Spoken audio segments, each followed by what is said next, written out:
How to fix ThinkPhone 25 keep crashing. So let's start the video. First of all, close all the background app. After closing all the background apps, then restart your device. For restart your device, press and hold volume up button and power button at the same time. And then click on restart.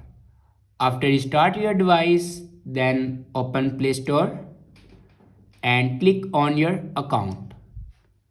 And then click on manage app and device. And then click on updates available. Now here you can update all your apps. After updating the apps, then open settings and scroll down and click on system updates. And here you can check your latest version will be updated or not. If it doesn't update to latest version, then update it to latest version. After that, go back and click on system and click on reset options. Now reset app preferences. Click on reset app preferences and then click on reset apps.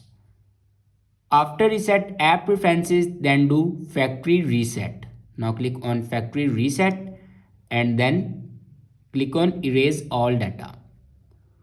After doing these steps, your problem will be fixed. I hope this video is helpful for you. Thanks for watching.